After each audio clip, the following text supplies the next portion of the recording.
Importance ఇవ్వాలా వాక్యానికి. ప్రకటన గ్రంథం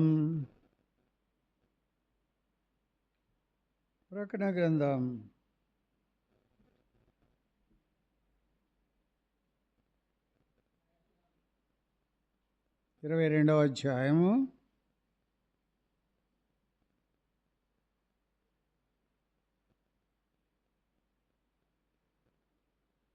12వ వచనం.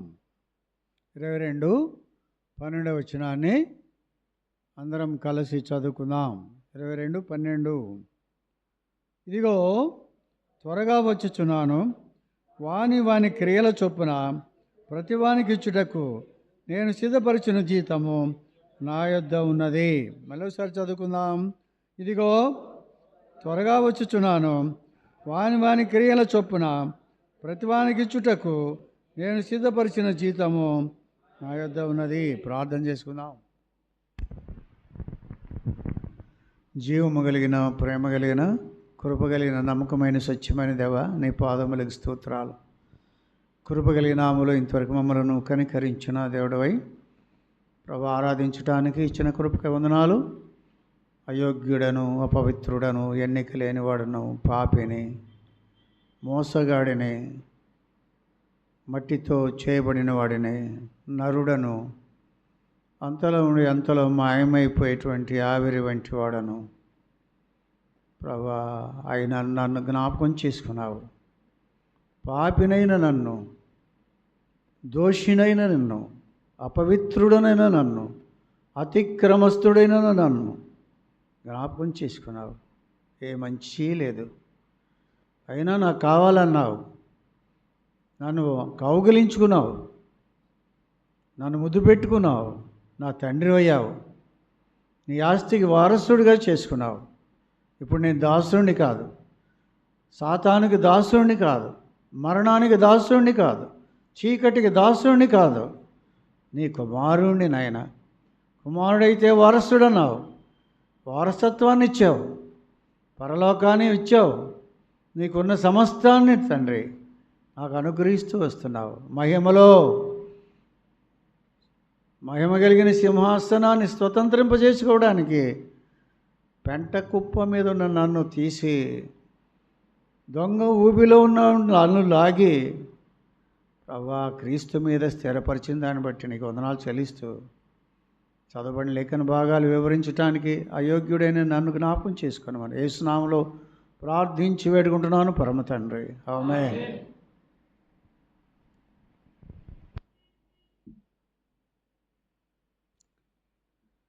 ఇదిగో త్వరగా వచ్చుచున్నాను. రాయ్, ఎక్కడ వెళ్తున్నావు? నేను త్వరగా వచ్చుచున్నాను. కాబట్టి దేవుడు మనకి అవసరము. ఎందుకు వస్తున్నాడు? మన కోసం వస్తున్నాడు. ఎవరి కోసరం? మన కోసమా? ఇందాక ఏమో చెప్పింది కదా, నా కోసరం. మన కోసరం అంటే అందరినీ కలుపుకోకూడదు.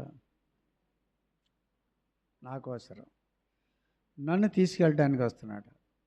నన్ను తీసుకెళ్ళి నా కుమారుడు నేను ఉండే చోట ఉండుకొని రా అని నన్ను తీసుకెళ్తానికి త్వరగా వస్తున్నాడు. రాకడ దినాల్లో ఉన్నాం మనం ఇప్పుడు. ఎక్కడ చూసినా అక్రమాలు, ఎక్కడ చూసినా వ్యతిరేకతలు, ఎక్కడ చూసినా భార్యలు భర్తను చంపడం. ఇటువరకు భర్తలు భార్యలను చంపేవాళ్ళు, ఇప్పుడు అలా కాదు, భార్యలే భర్తలను చంపుతున్నారు. భార్య చేతిలో చచ్చిన వాళ్ళు చాలామంది ఉన్నారు. తిరగబడుతుంది అంతా కూడా. పాపం విస్తరిస్తూ ఉంది. లోకం భ్రష్టత్వంలోకి మునిగిపోతూ ఉంది. ఇలాంటి పరిస్థితుల్లో ప్రభు రాకడ వస్తూ ఉంది అని దేశం మీదకి దేశం యుద్ధానికి వెళ్తూ ఉంది. సునామీలు వస్తున్నాయి, వరదలు వస్తున్నాయి, అనేక రకాలైనటువంటి ప్రకృతి వైఫల్యాలు వస్తూ ఉన్నాయి, ప్రకృతి విపత్తులు వస్తూ ఉన్నాయి. కుటుంబాల్లో నెమ్మది లేదు, పిల్లల్లో నెమ్మది లేదు. ఎందుకు చచ్చిపోతున్నారో వాళ్ళకే తెలియట్లేదు. అలా చచ్చిపోతూ ఉన్నారు. పాపం విస్తరిస్తూ ఉంది, పాపం పెరిగిపోతూ ఉంది. పాపం లోకంలో ఉండేది, ఇప్పుడు పాపం సంఘంలోకి వచ్చింది. సంఘాల్లో కూడా పాపం విస్తరిస్తూ ఉంది. కాబట్టి మనము జాగ్రత్తగా ఎవరి వంతు వాళ్ళు జాగ్రత్త పడాలి. వాళ్ళ మాటలు ఈ మాట వినొద్దు. నీకు నువ్వేంటో నువ్వు జాగ్రత్త పడాలి. నేను కొట్టడానికి ఒకటి పరిగెత్తుకుంటూ వచ్చా, ఇంకోటి దాస్తావా? నువ్వు దాక్కుంటావా? నువ్వు దాక్కోవాలి. ఒకడు కొట్టడానికి నీ మీదకి వస్తే నువ్వు దాక్కోవాలి. ప్రభు వచ్చి నీ తీసుకెళ్ళడానికి వస్తే నువ్వు దాక్కుంటే ఎలాగా? నువ్వు ముందెళ్ళాలి. నేను ప్రభు దగ్గరికి వెళ్ళాలంటే ఎలా ఉండాలి? ప్రభు దగ్గరికి వెళ్ళాలంటే ఎలా ఉండాలి? అన్యాయస్తుడు ఇంకను అన్యాయస్తుడిగానే ఉండనేమో, అపవిత్రుడు ఇంకను అపవిత్రుడిగా ఉండనేమో, పరిశుద్ధుడు ఇంకను పరిశుద్ధుడిగానే ఉండనేమో, నీతిమంతుడు ఇంకను నీతిమంతుడిగానే ఉండనేమో.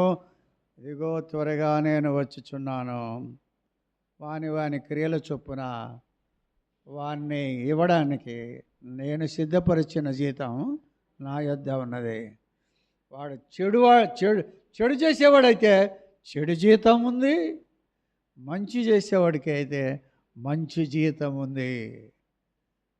చెడు చేసేవాడికి నరకమనే జీతం ఉంది, దేవుణ్ణి నమ్ముకున్నవాడికి స్వర్గము అనే జీతం ఉంది, పరలోకం అనే జీతం ఉంది. ఏది చేస్తే అది వస్తుంది. నువ్వు దేని చేయటానికి ఇష్టపడుతున్నావు? ఇక్కడ అశాశ్వతమైనటువంటి లోకంలో, పాపం విస్తరిస్తున్నటువంటి లోకంలో, పాపం తిని పాపంలో పుట్టి పాపంలో పెరుగుతున్నటువంటి ఈ లోకంలో మనం ఎలాగా ఉంటున్నా? విశ్వాసం పరిశుద్ధంగా జీవించకపోతే, పాపానికి దూరంగా ఉండకపోతే, అక్రమానికి దూరంగా ఉండకపోతే, లోకస్తులతో కలిసిపోయి వాళ్ళు చేసే పనులు మనం చేస్తూ ఉన్నట్లయితే ఎత్తబడేటువంటి సంఘములో ఉండలేము. సంఘము ఎత్తబడుతుంది. సంఘం అంటే ఏంటి? సంఘం అంటే ఏంటి?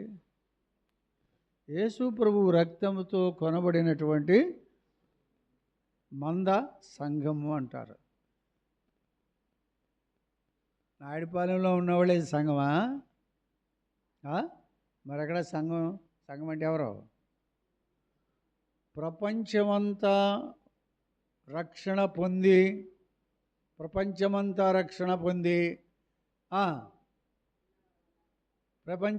రక్షణ పొందినటువంటి వాళ్ళందరూ కోట్లు, మనోళ్ళే కాదు, కోట్లు, అంతమంది సంఘంలో ఉన్నారు. ఆ సంఘం ఎత్తబడుతుంది. నిద్రపోయి ఆవిడ లేపండి, ఆవిడని కొంచెం లేపండి. సిస్టర్ గారు కొంచెం నిద్ర నుండి బయటికి రండి. వెరీ గుడ్, వచ్చిందిలే, ఏమనకండి అమ్మా, ఏమనకండి, వచ్చింది. కాబట్టి మనము సిద్ధపడి ఉండాలి. మనకి తెలుసు, ఏం తెలుసు మనకి? బుద్ధి కలిగిన కన్యకలు, బుద్ధి లేని కన్యకలు, తెలుసు కదా? తెలుసుగా? ఈ కన్యకలు అంటారు, మగవాళ్ళేమైపోవాలి? కన్యకలు అంటాడేటి అని చెప్పి అడగరేమంటారా?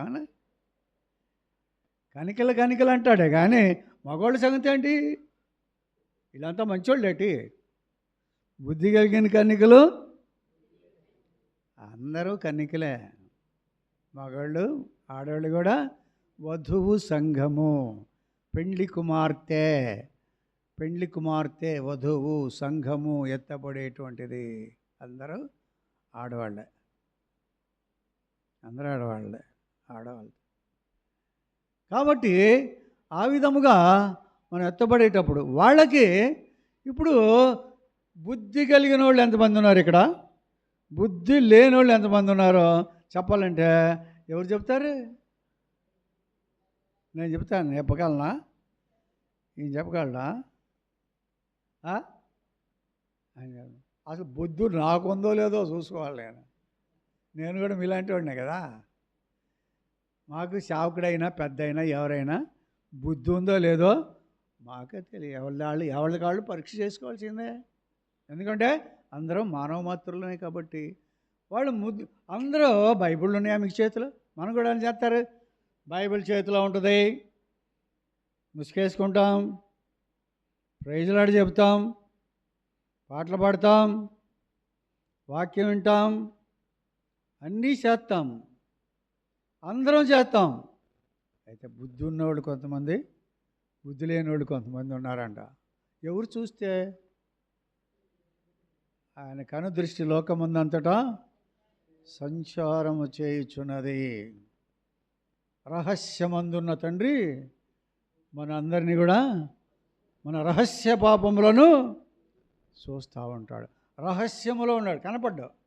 ఆయన లేడు అనుకుంటున్నాం, ఇక్కడ లేడు అనుకుంటాం. మందిరం అంటే ఏంటి అర్థం? మందిరం అంటే ఏంటి అర్థం?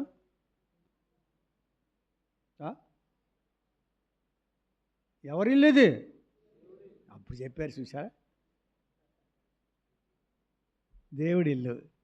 దేవుడి ఇల్లు ఇది. దేవుడు ఎక్కడ ఉంటాడు? ఇంట్లో ఉంటాడు. మరి ఇక్కడ ఇంట్లో ఎలా ఉండాలి మనం? దేవుడు కనపడుతున్నాడా? కనపడి బెత్తం తీసుకుని కర్ర తీసుకుని కూర్చుంటే మొత్తం మాట వింటారు. కనపడ్డా దేవుడు కనపడితే ఏమైతే చస్తాం. దేవుడు కనపడితే ఏం చేస్తాం? చచ్చిపోతాం. ఆయన వెలుగుకి సూర్యకోటి సూర్యుల తేజస్సు కలిగినటువంటి వాడు. కోటి సూర్యుల యొక్క తేజస్సు కలిగిన, మధ్యాహ్నం బయటికి వెళ్ళి ఎండకు చూడండి, సూర్యుడికి చూడండి, చూడలేము. అలాంటి వాళ్ళు కోటి సూర్యులు తేజస్సు ఎంత ఉంటుందో అంత ఉంటుంది, చూడలేము, చూసి బతకలేము, చచ్చిపోతాం. అందుకనే యోహాను కూడా పడి చచ్చిన వాని వలె పడిపోయినప్పుడు ధైర్యపరిచి చెయ్యి మీద పెట్టి భయపడకము అని చెప్పి లేపాడు ఆయన. అలాంటి వాడు మన దేవుడు. కాబట్టి ఈ బుద్ధి కలిగినటువంటి వాళ్ళలో మన ఎంతమంది ఉన్నారో ఎంతమంది లేరో నాకు తెలియదు, కానీ వాళ్ళకి చూడండి బుద్ధిలో తేడా ఉంది. వాళ్ళల్లో తేడా ఏముంది? బుద్ధిలో తేడా ఉంది. వాళ్ళ తేడాలు ఏమున్నాయి? వాళ్ళకి బుద్ధి కలిగిన కన్నికలు, బుద్ధి లేని కన్నికలు. బుద్ధిలో తేడా ఉంది. తప్పిపోయిన కుమారుడు ఎలా వచ్చాడు తండ్రి ఇంటికి? అందించినా కూడా చెప్పలేకపోతే అలాగా. అది బుద్ధి వచ్చినప్పుడు తండ్రి దగ్గరికి బుద్ధి ఉండాలి. బుద్ధి ఉంటే, బుద్ధి కలిగిన వాళ్ళం అయితే దేవుడికి ఇష్టమైనట్టు ముద్దొస్తాం, దేవుడికి ముద్దొస్తాం. అందుకనే తండ్రి ఏం చేశాడు? ఎలాగానే తప్పైన కుమారుని ముద్దు పెట్టుకుని కౌగిలించుకుని వాటేసుకుని, ఆడేలా ఉన్నాడు? బికారోళ్ళలాగా ఉన్నాడు. పందుల వాసన వస్తుంది, గడ్డం బాగా పెరిగిపోయింది, అంటలు కట్టింది, తర్వాత చినిగిపోయిన బట్టలు స్నానం చేసి ఎప్పుడు చేశాడు.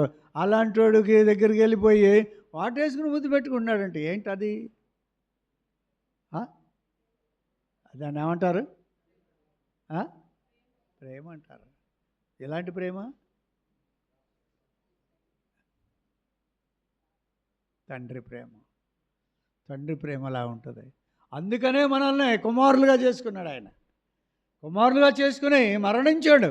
అంత ప్రేమ కలిగిన దేవుడు మన కోసం మరణించి ప్రాణాన్ని పెట్టి రక్తాన్ని చిందించి ప్రేమించి నా కుమారులారా అని అడిగితే మనమేమో ఆయన దగ్గర రావటానికి చాలా నిర్లక్ష్యంగా ఉంటాం. మన ప్రేమ ఎలా ఉందంటే అరగొరలుగా ఉంది. మన ప్రేమ బాగలేదు. మొదట నీకుండిన ప్రేమ విడిచితివని నీ మీద ఒక తప్పు మోపవలసి ఉన్నది. మొట్టమొదట్లో బాగానే ఉండేవాడివి, ఇప్పుడే ఇలాగ తయారయ్యావు. మొదట నీకు ఉండవలసిన ప్రేమ ఇప్పుడు లేదు. మరి ఆయన ప్రేమ ఆయన పైన తగ్గట్లేదు, ఎక్కువ అవుతుంది. ఏమంటున్నాడు? శాశ్వతమైన ప్రేమతో నేను నిన్ను ప్రేమించుచున్నాను, విడవకని ఎడల కృప చూపిస్తున్నాను. శాశ్వతమైన ప్రేమతో ఆయన ప్రేమ. మనది అశాశ్వతమైన ప్రేమ. దేవునికి కాసేపు బాగుంటే ప్రేమిస్తాము, అది బాగలేకపోతే ఇంటి దగ్గర పని ఉంటే మందిరానికి రాము. ఇంటి ఏమో సిస్టర్ గారు ఇంటికి రాలేదు, దేవుని ఇంటికి రాలేదు, నీ ఇంటి దగ్గర ఏం చేస్తున్నామంటే సున్నం వేస్తున్నాం అన్న. దేనికి? ఇంకో రోజు చేసుకోరా సున్నం ఇంటికి. ఆ ఇల్లు మంచిదో ఈ ఇల్లు మంచిది? ఏ ఇల్లు? నీ ఇంటి కంటే గుడి 10 ఎలం అన్నాడు. నీ ఇల్లు అలాగన్నా ఉండని, దేవుని ఇల్లు బాగా ఉండాలి. ఒకసారి నేను విన్నాను, ఇక్కడ ఉన్నటువంటి గడ్డి అదంతా కూడా అందరూ కలిసి పీకి శుభ్రం చేసి అది చేశారని చెప్తే చాలా సంతోషపడ్డాను నేను. అది గుర్తుంది నాకు. మీరే చేసింది. దేవుని ఇంట్లో పని ఆశీర్వాదం వస్తుంది. నువ్వు ఎక్కడ పోయి అంత పనన్నా చెయ్యి, డబ్బులు వస్తాయి, అయిపోతాయి. ఇక్కడ వస్తుంది ఆశీర్వాదం. ఈ ఆశీర్వాదం పోదు, నీ బిడ్డల వరకు ఉంటుంది. మొట్టమొదటి తేడా ఏంటి?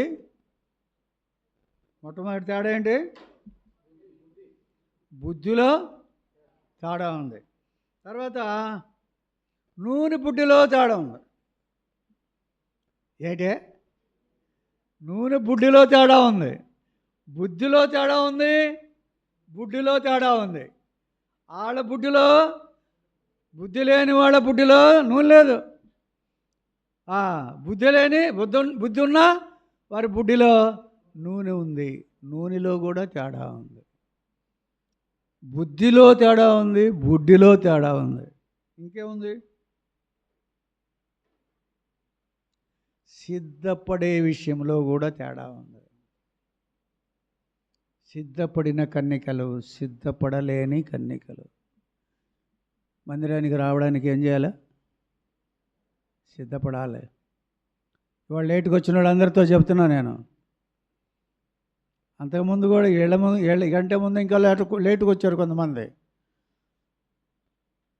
సిద్ధపడాలా. ఏజెన్సీలో ఊరు ఉంది. ఏజెన్సీ అని తెలుసుగా మీకు? ఆ ఏజెన్సీ అడుగు ఊరుంది. ఆ ఊరిలో ప్రతి ఊరిలో ఉండదు గుడి, చర్చి. ప్రతి ఊరిలో ఉండదు, చాలా దూరంలో. కొండ ఎక్కి కొండ దిగి వెళ్ళి అక్కడ బస్సులు సైకిళ్ళు అవన్నీ పోవు. అక్కడ అడవిలో కూడా నడిచి వెళ్ళాలి. వాళ్ళు శనివారం బయలుదేరతారంట. శనివారం ఉదయం బయలుదేరి రాత్రికి ఒక ఊరు చేరతారంట. ఒక కొండెక్కి దిగి ఆ పక్కన ఇంకొక ఊరు చేరతారంట. వాళ్ళకి తెలిసిన వాళ్ళు ఉంటే వాళ్ళ ఇంట్లో ఉంటారంట, రాత్రి పడుకుంటారంట. అక్కడికి నడిచిపోతే ఇంక 4-5 గంటలు 3 గంటల్లో మందిరానికి వెళ్తారు. అలాగా ఆ రాత్రి అక్కడ పడుకొని అక్కడ పెట్టింది ఏదో తిని పొద్దున్నే లేచి అప్పుడు మందిరానికి బైబిల్ తీసుకుని వెళ్తే 10 గంటలకి మందిరానికి వెళ్తారు. మందిరం అయిపోయింది. అయిపోగానే మళ్ళీ వచ్చేసి ఎక్కడికి సాయంత్రం అయింది. ఇంటికి వచ్చేసరికి ఆ ఇంటికాడ రాత్రి పడుకుని ఆదివారం సాయంత్రం పొద్దున్నే లేచి ఇంటికి వెళ్తారు. సోమవారం సాయంత్రం వెళ్తారు. నీకు ఆ బాధ ఉందా? వాళ్ళు ఏజెన్సీ వాళ్ళు, చదువు లేనటువంటి వాళ్ళు, నాగరికత లేనటువంటి వాళ్ళు, బట్టలు ఎలా కట్టుకోవాలో తెలియనటువంటి వాళ్ళు, ఇలాంటి పరిస్థితిలో ఉన్నటువంటి వాళ్ళకి అంత భక్తి ఉంటే మనకెంత ఉండాలి? ఏం తక్కువ చేశాడు నీకు దేవుడు? ఆటోలు ఇచ్చాడు, బళ్ళు ఇచ్చాడు, సైకిళ్ళు ఇచ్చాడు, అన్నీ ఇచ్చాడు. ఎందుకని తేడా? బుద్ధిలో తేడా ఉంది, బుడ్డిలో తేడా ఉంది. ఇంకా మూడోది ఏంటి? సిద్ధపాటులో తేడా ఉంది. సిద్ధపడతలేదు. మనం కూడా దేవుని ఇంటికి సిద్ధపడకపోతే దేవుని రాజ్యానికి పోలేము. ఇంకా తేడా చూడండి. మెళుకువగలిగినటువంటి వాళ్ళుగా ఉన్నారు కొంతమంది, నిద్రపోయారు. కొంతమంది ఏం చేశారు? మెళుకువగా ఉన్నారు. కొంతమంది చేశారు నిద్ర. పెళ్లి కొడుకు వచ్చేసాడు అనేసరికల్లా అప్పుడు లేచారు, 10 మంది లేచారు. దీపం వెలిగించు. దీపాలు ఎలగట్లేదు. 5 దీపాలు ఎలగట్లేదు. ఏమిటి? నూనె అయిపోయింది. దీపాలు 2కే ఉన్నాయి, దాంట్లో నూనె నూనెలో డిఫరెన్స్ ఉంది. నూనె అంటే అర్థం ఏంటి? నూనె అంటే అర్థం ఏంటి? విశ్వాసమా? వాక్యం అంట. నూనె అంటే వాక్యం అంటారు. మాట్లాడుకోకూడదు. రాజులమ్మ, నేను బయటికి పంపించేస్తాను.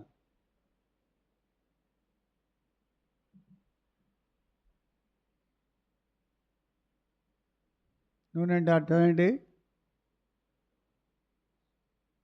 పరిశుద్ధాత్ముడు. మనకన్నా జ్వరం వస్తే ఏం చేస్తాం? ప్రార్థన చేసి నూనె రాసి తల మీద నూనె రాస్తాం. అభిషేకం. పరిశుద్ధాత్ముడికి పరిశుద్ధాత్ముడు లేని నడిపింపు, పరిశుద్ధాత్ముడు లేని సిద్ధపాటు, పరిశుద్ధాత్మ లేనటువంటి ఆయాసం, ఇదంతా కూడా వేస్ట్. పరిశుద్ధాత్ముడు అంటే ఏం చెప్తాడు ఏంటి అంటే, పొద్దున్నే లేచిన తర్వాత పరిశుద్ధాత్ముడు అంటాడు, లేచావుగా, ఆ బైబిల్ తీసుకుని ఈ వాక్యం నువ్వు చదువుకో, ఆ క్యాలెండర్ వాక్యం చదువుకో, ఆ తర్వాత నీ వాక్యం నువ్వు చదువుకో అంటాడు. ఎవరు? పరిశుద్ధాత్ముడు. తీసుకోబోయేవారికల్లా ఆ బయట ఆ పక్కింటి ఆవిడ ఎవరో వచ్చేసి, అమ్మమ్మ ఇట్రా అంట. ఇది ఇక్కడ పెట్టేసి ఆవిడ దగ్గరికి పోతే ఆవిడ అన్నీ ఎలాగంట ఎలాగంట అని ఆయన చెప్పేస్తే ఇది పోద్ది, అంటే మిగిలిద్ది. అది బాగా ఎక్కిద్ది, బైబిల్ సంగతి మర్చిపోతుంది. పరిశుద్ధాత్ముడు దేవుని దగ్గర నడిపిస్తాడు. సాతానుడు, అపరిశుద్ధాత్ముడు లోకంలోకి నడిపిస్తాడు. ఎన్ని కష్టాలు వచ్చి, అందుకని నువ్వు ఎప్పుడు లేవాలి? ఎవడు లేకముందే లేవాలి. ఎవరు లేకముందు లేకపోతే నేను ఎవడేమని చేయలేడు. లేచి కూర్చుని బైబిల్ చదువుకో, ప్రార్థన చేసుకో, అది చెప్తాడు దేవుడు. సాతానుడు అంటాడు, 6 గంటలకు లెగుద్దామా అనిపిస్తుంది. ఇప్పుడు లేచి ఏం చేస్తావు అప్పటికా అంటే 7 గంటల దాకా పడుకున్నాం. 7 గంటలకి లేద్దామా? ఇప్పుడు లేచి ఏం చేస్తావు? పడుకో. 8 గంటలకు లేకపోతే. సైతానుడు చెప్పేది ఇది. కాబట్టి బుద్ధి ఎలా వస్తుంది? వాక్యం చదివితేనే బుద్ధి వస్తుంది. నూనె లేదు, పరిశుద్ధాత్మ యొక్క లీడింగ్ లేదు, పరిశుద్ధాత్ముడి యొక్క పని లేదు, అక్కడ జరగట్లా. ఆఖరికి పెండ్లి కుమారుడు వచ్చాడు. 10వ వచనం, 25:10. 8 నుంచి చదువు.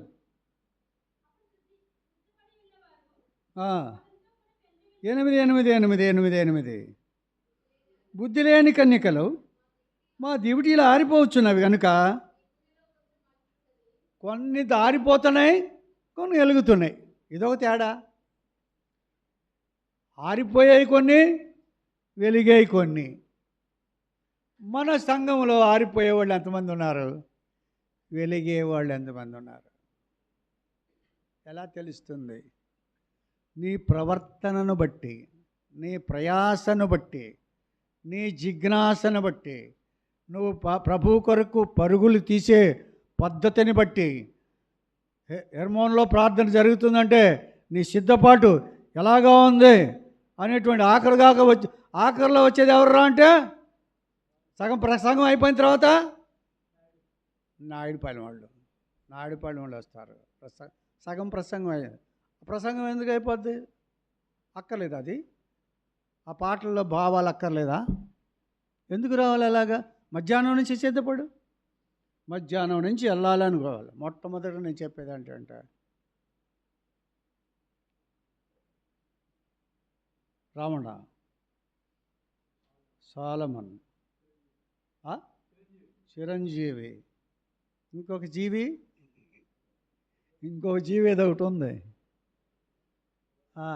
వీళ్ళు పాపం చచ్చిపోయాడు కదా అతను. మీలో సిద్ధపాటు లేకపోతే, మీ ఆటోలు తెచ్చి అక్కడ పెట్టకపోతే వాళ్ళు రావడం చాలా కష్టం. వాళ్ళని నిందించి వేస్ట్. వాళ్ళు ఆలస్యంగా రావడానికి మీ ముగ్గురే కారణం. కొంతమంది ఏం చేస్తారు, అందరు వస్తారు, ఎక్కుతారు, ఆవిడ రాదు. ఇంట్లో చక్కబెడతా ఉంటారు. పిలుస్తుంటే వస్తాను రాదు. అంత అబద్ధం. వస్తాను చిపో, నువ్వు రాకపోయినా పర్వాలేదు, మేలిపోతాను అంటే రేపటి నుంచి ఒక గుంపు తయారు చేస్తుంది.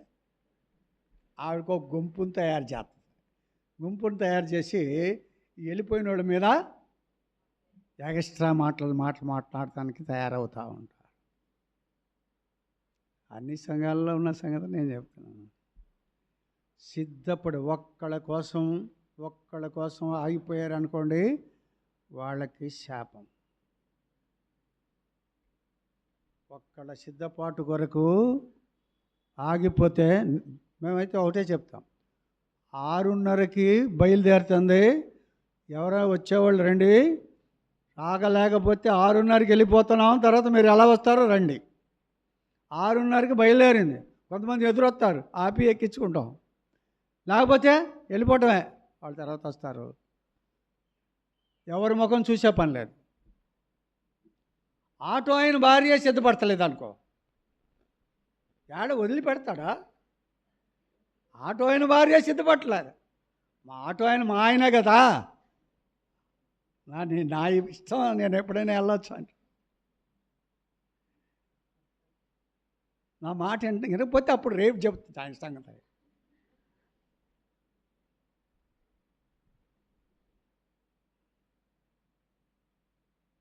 ఎవరున్నా ఎవరు లేకపోయినా ప్రభువుని చూడండి. రాకడ సమీపంగా ఉంది. దేవుని యొక్క సన్నిధి కోసం పరుగులు ఉరకల మీద వెళ్ళగలిగినప్పుడే నిజమైనటువంటి సిద్ధపడినటువంటి వారంగా ఉంటాం. ఇక్కడ ఏమంటున్నాడు? 8, బుద్ధి లేని ఆ కన్యకలు మా దివిటీలు ఆరిపోతున్నవి కనుక మీ నూనెలో కొంచెము మాకీయుడని బుద్ధిగల వారిని ఇప్పుడు అడిగింది నూనె లేకపోతే బుద్ధా? ఇప్పుడు అడిగింది బుద్ధా లేకపోతే నూనె? బుద్ధి లేదు అసలు. బుద్ధి గలవారు బుద్ధి కలిగి నూనె సంపాదించుకున్నారు, బుద్ధి లేని వారు బుద్ధి లేక నూనె లేకపోయింది. ఆ బుద్ధి గలవారిని అడుగుతున్నది నూనె కాదు, బుద్ధి తక్కువైపోయింది నాకు, నీ బుద్ధి నాకు కూడా నేర్పించు. బుద్ధి తక్కువ ఎదవా అంటారు కదా, బుద్ధి లేదు. మరి మీలో ఎంతమందికి బుద్ధి లేదో నాకు తెలియదు. Check yourself in the presence of the Lord, at the feet of the Lord, at the table. ప్రభు యొక్క బల్ల దగ్గర, ప్రభు పాదాల దగ్గర, ప్రభు సన్నిధిలో నిన్ను నువ్వు చెక్ చేసుకో, సరి చేసుకో, పరీక్షించుకో. నిన్ను నువ్వు పరీక్షించుకో, బుద్ధి ఉందా లేదా నాకు, సిద్ధపడే బుద్ధి ఉందా లేదా నాకు. చదువు తర్వాతదే, నూనెలో మాకు కొంచెం ఇయ్యుడని బుద్ధిగల వారిని, అందుకు బుద్ధిగల కన్నికలు మాకును మీకు నీది చాలదేమో, మీరు అమ్మవారి యొద్దకు పోయి కొనుక్కుడని చెప్పి. బుద్ధి అంటే అది, ఉన్నదాన్ని అనవసరంగా ఖర్చు పెట్టుకోకుండా ఉండడమే బుద్ధి. సరే, నేను జాలిపడి ఆవిడికి కత్తి ఈవిడికి కత్తి ఇస్తే ఇద్దరు దీపాలు ఆరిపోయి పెళ్లి కొడుకు వెళ్ళిపోతాడు. బుద్ధి కలిగిన ఆవిడ బుద్ధి లేని ఆవిడ కదా అని చెప్పేసి కొంచెం సహాయం చేసిందనుకో, అవి 2 దీపాలు వెలుగుతాయి, కాసేపు ఆ 2 ఆగిపోతాయి. ఆయన వచ్చేవరకల్లా 2 నువ్వు పోతావు, నువ్వు సహాయం చేసిన వాళ్ళు పోతారు. కాబట్టి నీకు దగ్గర జాగ్రత్త ఉండాలి. జాగ్రత్త లేకపోతే ఏమీ చేయలేవు. చదువు తర్వాత, వారు కొనబోచుండగా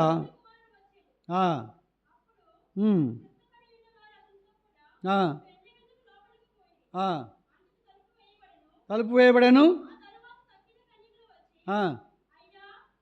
అయ్యా ఆ, అసలు ఎరగడంట, మిమ్మల్ని ఎరగను అంటున్నాడు. ఏంటి? బుద్ధి కలిగిన వాళ్ళు బుద్ధి ఉంది, దీపాలు ఉన్నాయి, సిద్ధులు ఉన్నాయి, నూనెలు ఉన్నాయి, అన్నీ ఉన్నాయి. ప్రభు కోసం వచ్చారు. వాళ్ళు వీళ్ళు కూడా కన్నికలే, అందరూ పరిశుద్ధులే. మరి వచ్చారు, అందరూ వచ్చారు. అందరూ వచ్చిన తర్వాత ఇప్పుడు ఏమంటున్నాడు? మీరెవరో నాకు తెలియదు, మీరు వెళ్ళిపోండి అంటున్నాడు. అదేంటి ప్రభువా? ప్రభు ఉన్నాడు ఇటు అక్కడ. తలుపులు వేసేసారు. వేసిన తర్వాత మళ్ళీ అడిగితే మీరెవరో మాకు తెలియదు, వెళ్ళిపోండి. అయ్యా, నేను ప్రతి ఆదివారం అది లేట్ అయినా ఆదివారం వచ్చేవాడినండి. ప్రతి లేట్ అయినా ఆదివారం ఆరాధన చేసేవాడినండి. ప్రతి ఎలాగా సంపాదించి కానుకలు ఎత్తా ఉండేవాడినండి. నన్ను కాదంటారేంటి, ఎరగనంటారేంటి? నా పేరేంటి అనుకుంటున్నారు? భూపతి ప్రసంగం చేస్తానండి. మాకు తెలీదు, మేవారు తెలియదు. వెళ్ళలేదు. పెండ్లి కుమారుడు వచ్చినప్పుడు ఎదుర్కొన్నటువంటి వాళ్ళ, అక్కడ ఉన్నటువంటి వాళ్ళ జీతానికి పాత్రలు. మిగిలిన వాళ్ళు పనికిరారు. నువ్వు సిద్ధపడుతున్నావా లేదా? నీ ప్రవర్తన ఎలా ఉంది? నీ మాటలు ఎలా ఉన్నాయి? నీ జీవితం ఎలా ఉంది? నీ యొక్క మనుగడ ఎలా ఉంది?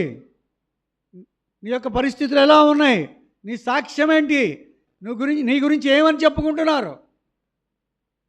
నీ గురించి లోకులేమని చెప్పుకుంటున్నారు?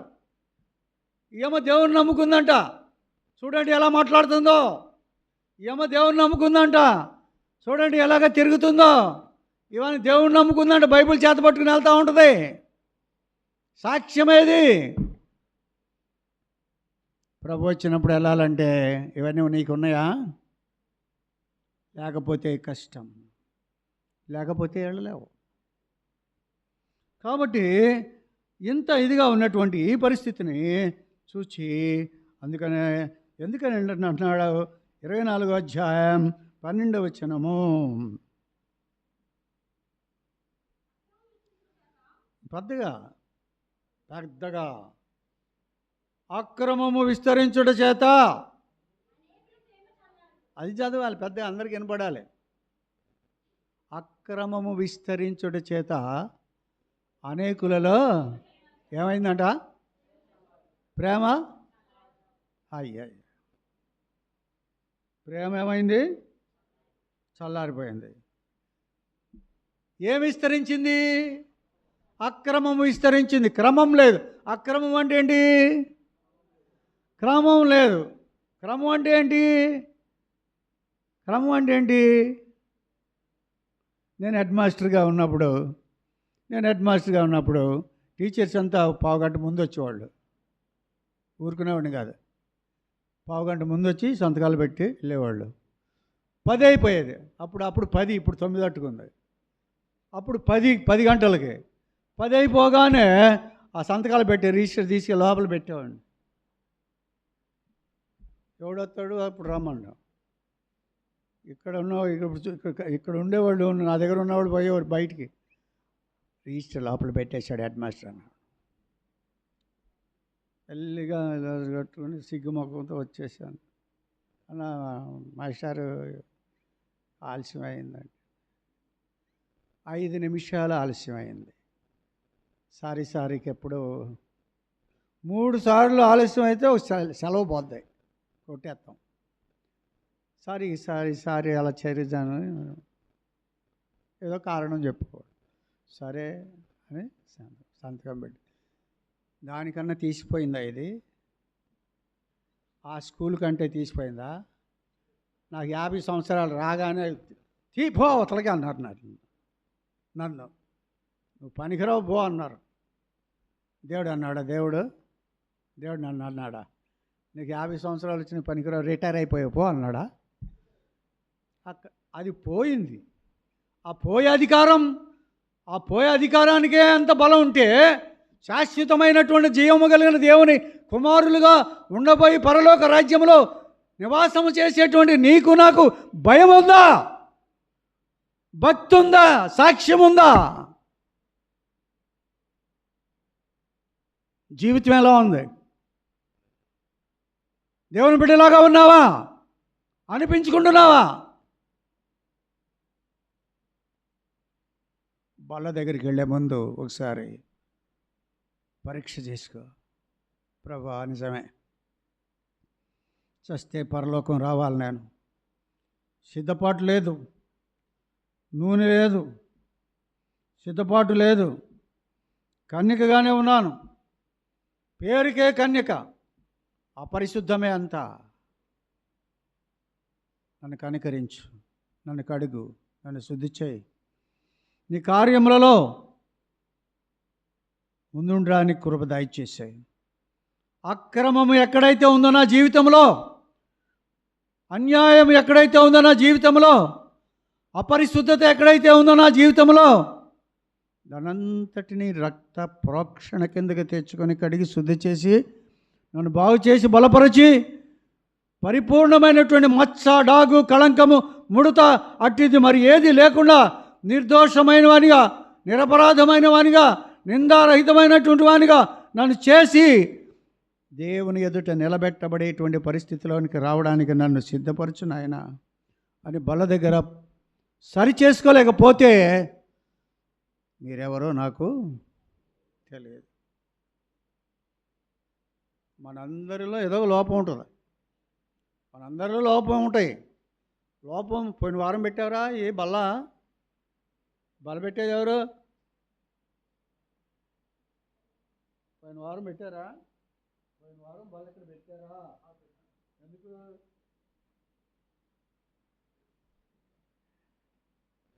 పోయిన వారం అందరు తీసుకున్నారా? బల్ల సిద్ధపడ్డ వాళ్ళు అందరూ తీసుకున్నారా? మాట్లాడరే, ఏమనో తీసుకున్నారా? చేశారు. తీసుకునేటప్పుడు ఏం చేశారు? ప్రార్థన చేసుకున్నారు.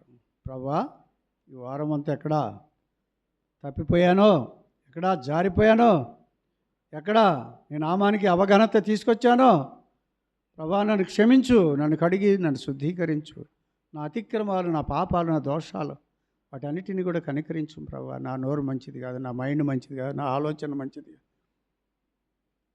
నరుణ్ణి, నరమాత్రుణ్ణి, మట్టితో చేయబడిన వాడిని, నాలో ఏ మంచి నివసించడానికి వీల్లేదు. అటు శత్రువు, ఇటు లోకం, ఇటు నా శరీరం, వీటన్నిటి మూలంగా అపవిత్రత వస్తూ ఉంది. ప్రభువా నన్ను కడిగి శుద్ధీకరించని పోయిన వారం చెప్పావు, కడుక్కున్నావు, పరిశుద్ధపరచబడ్డావు. మళ్ళీ వారం మళ్ళీ బల్ల ఎందుకు పెట్టారు? ఇక్కడ పరిశుద్ధులయ్యారు కదా. పరిశుద్ధులైపోయిన తర్వాత మళ్ళీ ఇప్పుడు బల్ల ఎందుకు? ఎందుకని? ఈ వారంలో సంపాదించుకున్న పాపపు మూట ఉంది మన దగ్గర. ఈ వారం అంతా కలిసి సంపాదించుకున్న పాపపు మూట మన దగ్గర ఉంది. ఆ మూట ఇప్పండి. ఆ మూట ఇప్పి ప్రభువా ఇదిగో ఈ వారం సంపాదించుకున్నటువంటి పాపం ఇదంతా కడిగి శుద్ధీకరించు. ఇప్పుడు నీకు పాపం పోవాలంటే ఏం కావాలి? చెప్పండి రా. రక్తం కావాలి. రక్తం కావాలంటే ఏం చేయాలి? ఇప్పుడు గాయం ఉందనుకో, నాకు గాయం ఉంది, ఇక్కడ గాయాలు అయినాయి, యేసుప్రభు కూడా గాయాలు అయినాయి. ఇప్పుడు రక్తం కావాలంటే ఇప్పుడు ఏం గాయం అప్పుడప్పుడే మాంతుంది. ఇప్పుడు రక్తం కావాలి నాకు, ఏం చేస్తాం? మళ్ళీ గాయాన్ని రేపాల. గాయం రేపి అయితే రక్తం ఎంత వచ్చిందో చూసుకుని అది తీసుకుని అప్పుడు నీ పాపాన్ని కడుక్కోవాలి. నీ పాపం ఎప్పుడు పోవాలన్నా గాను ఆయన గాయం రేపాల్సిందే, ఆయన బాధ పెట్టాల్సిందే. ఇదా మన బతుకు? ఇదేనా? కాబట్టి మనం ఎలా ఉన్నామో ఒకసారి చూసుకోండి. సిద్ధపడిన కన్యకల వలె, బుద్ధి కలిగినటువంటి కన్యకల వలె, దీపములను వెలిగింపబడినటువంటి కన్యకల వలె. దీపం వెలిగించటం అంటే ఏంటి? దీపం అంటే ఏంటి? మత్తయి సువార్తలో ఎంత మత్తయి సువార్తలో అని చెప్తున్నాం ఇవాళ. 5వ అధ్యాయం 14. మీరు లోకమునకు వెలుగై ఉన్నారు. కొండ మీద నుండి పట్టణము మరుగై ఉండనేరదు. మనుష్యులు దీపం వెలిగించి కొంచెం కింద పెట్టరు, కానీ అది ఇంటి నుండి వారందరికీ వెలుగు తీర్చుటకై దీపస్తంభము మీదనే పెట్టుదురు. దీపస్తంభము మీదనే పెట్టుదురు. ఎందుకని? ఏంటంట ఆ వెలుగు? 16. మనుష్యులు మీ సత్క్రియలు చూచి పరలోకముందున మీ తండ్రిని మహిమపరచబడినట్లు వారి ఎదుట మీ వెలుగు ప్రకాశించుని. వెలుగు అంటే అర్థమైందా? వెలుగంటే ఏంటి అర్థమైందా? చెప్పండి. వెలుగంటే ఏంటి? ఆ పిల్లకి అర్థమవుతుంది, అందరికీ అర్థం కావట్లేదు. మరి ఎందుకని? ఆ పిల్ల కరెక్ట్గా చెబుతుంది. ఎలమంచుల పిల్ల. ఎలమంచుల సంఘం కంటే ఏనంగా ఉందా? లేకపోతే ఇక్కడ నేర్చుకున్నదా అక్కడ నేర్చుకున్నదా? ఇక్కడే. మరి ఇక్కడ నేర్చుకుని నువ్వు ఒక్కదానే నేర్చుకున్నావా? వీళ్ళందరూ ఏమయ్యారు? వీళ్ళందరూ ఎందుకు నేర్చుకోలేదు? వెలుగంటే ఏంటి? సత్క్రియలు. సత్క్రియలు అంటే ఏంటి? మంచి కార్యములు. జ్వరం వచ్చింది, చూడటానికి వెళ్ళాము. గాబ్రియల్ అని ఏం చేసేవాడు? ఎవరికైనా జ్వరం కానీ జబ్బు కానీ చేస్తే ఏం చేసేవాడు? ఏదో పళ్ళు పట్టుకునేవాడు. ఆ పళ్ళు పట్టుకుని వెళ్ళేవాడు, అది వాళ్ళకి ఇచ్చేవాడు, ప్రార్థన చేసేవాడు, వచ్చేసేవాడు. సత్క్రియ. అది సత్క్రియ. అది సత్క్రియ. దుష్క్రియ అంటే చెడ్డ క్రియ. దుష్క్రియ అంటే జ్వరం వచ్చిన వాళ్ళ దగ్గరికి వెళ్ళేవాళ్ళు. అయ్యా బాగున్నావు, అదన్నా ఇదన్నా అని చెప్పేవాళ్ళు. అంతకుముందు కమలాలు తెచ్చేవారు ఎవరో. వాళ్ళకి తెచ్చిన కమలాలు, వాళ్ళకి తెచ్చినటువంటి యాపిల్స్ జేబులో వేసుకొని సంచులో వేసుకొని రావడం దుష్క్రియ. అది వాళ్ళకి ఏదైనా తెచ్చి ఇవ్వాలి, కానీ అక్కడ ఉన్నాయి తీసుకొని పట్టుకెళ్ళమని కాదు. దుష్క్రియ. సత్క్రియ అంటే వెలుగు. నీలో నుంచి వచ్చేటువంటి వెలుగుని కనపడదు. ఈ అమ్మాయి చాలా మంచిది. అమ్మాయి చాలా మంచిది. మొట్టమొదటిది ఏంటంటే చెప్పుడు మాటలు వినకూడదు. అది బాగా నేర్చుకోవాలి. ఎవరు ఏదన్నా చెప్పని వినదు. ఇంకో మాట ఉంది, వినదగును ఎవరు చెప్పినా వినినంతనే వేగిరపడగా వివరింపతగును. కానీ కళ్ళ నిజము తెలిపిన వాడే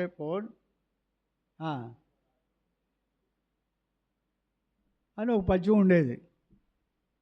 ఎవరు చెప్పినా వినొచ్చంట.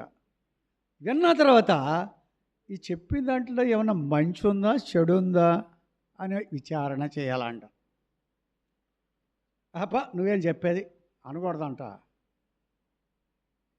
వినాలి. మంచి ఉన్నదే మంచి ఉంటే తీసుకోవాలి, చెడు ఉంటే అవతల వదిలేసేయాలి. ఎక్కువగా చెప్పేది మనుషులు చెడు గురించే చెప్తారు. చెడు గురించే ఎక్కువగా చెప్పేవాళ్ళు ఉంటారు. మంచి చెప్పేవాళ్ళు ఎవరు ఉండరు. మనకొద్దు.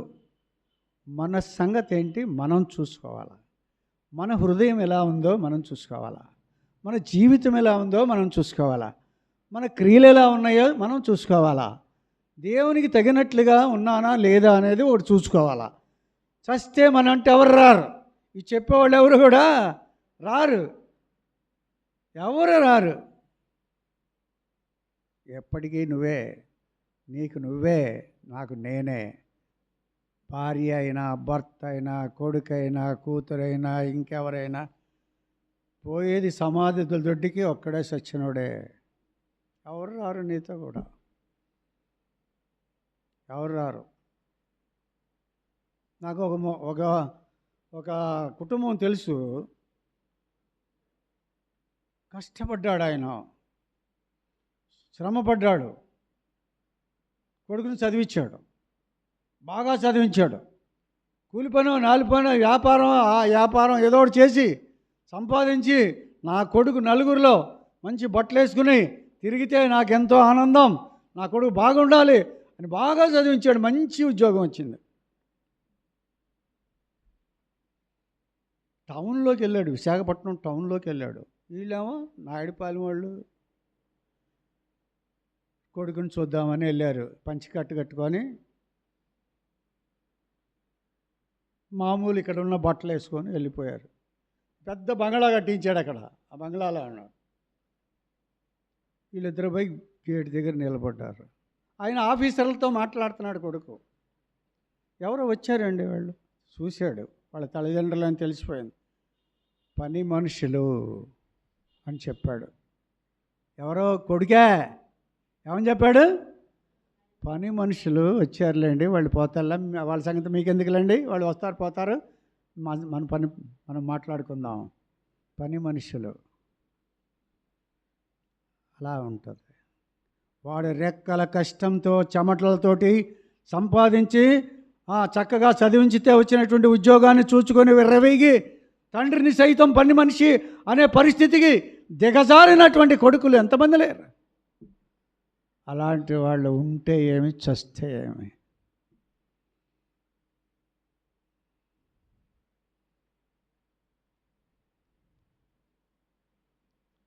ఆ తండ్రి చనిపోయాడంట.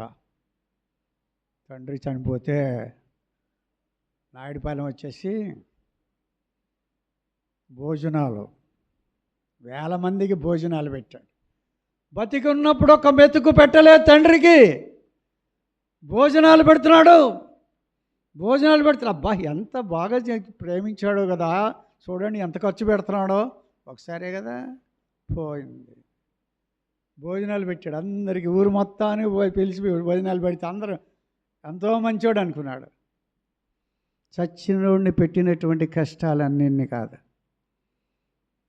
లోకం అలాగా ఉంది. అలా ఉందా నీ ప్రవర్తన? నీ సత్క్రియ, నీ మంచి పనులు ఏమైనా ఉన్నాయా? మంచి ఎవరికైనా చేస్తున్నావా, చెడు చేస్తున్నావా? జాగ్రత్తగా మనం చూసుకోవాల్సినటువంటి వారంగా ఉంటున్నాం. ఇక్కడ రండి,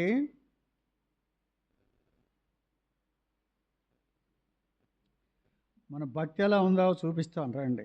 23వ అధ్యాయం మత్తయి సువార్త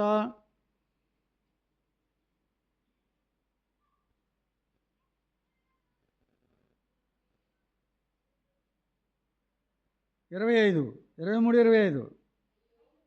అయ్యో వేషధారులను శాస్త్రులారా పరిచయులారా, మీ గిన్నెయు పళ్ళెమును వెలుపడ శుద్ధి చేయుదురు కానీ అవి లోపల దోపుతోనూ అజితేంద్రియత్వంతోనూ నిండి ఉన్నవి.